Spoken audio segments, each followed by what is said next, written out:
السلام علیکم ورحمۃ اللہ وبرکاتہ۔ ویڈیو دیکھنے سے پہلے ہمارے چینل کو سبسکرائب کریں، ویڈیو کو لائک اور شیئر کریں اور گھنٹی کے بٹن کو لازمی پریس کریں تاکہ ہر آنے والی نئی ویڈیو سب سے پہلے اب تک پہنچ سکے۔ جزاکم اللہ خیرہ۔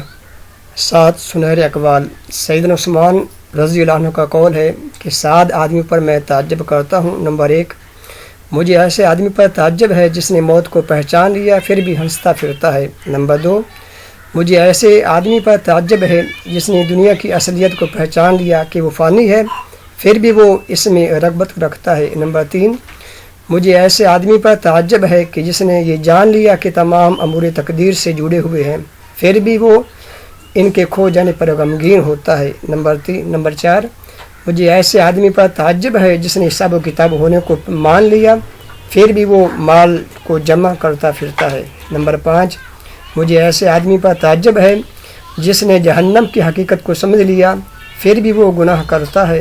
نمبر 6، مجھے ایسے آدمی پر تعجب ہے جس نے پختہ یقین سے اللہ کو پہچان لیا پھر بھی وہ غیروں کا ذکر کرتا ہے۔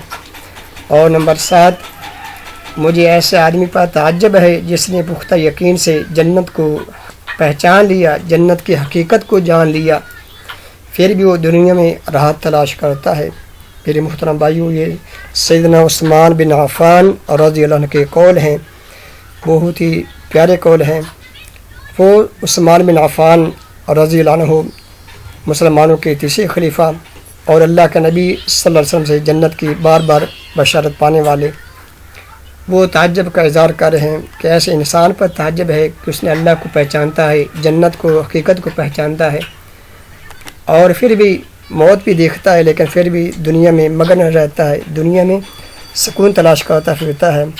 تو میرے محترم بھائیو، ہمیں بھی اپنی آخرت کی تیاری کرنی چاہیے اور نماز کو قائم کرتے رہنا چاہیے، قرآن کی تلاوت کرتے رہنا چاہیے اور دنیا سے بے رغبت ہو جانا چاہیے۔ اللہ سے دعا ہے ہمیں سمجھنے عمل کرنے کی توفیق عطا فرمائے۔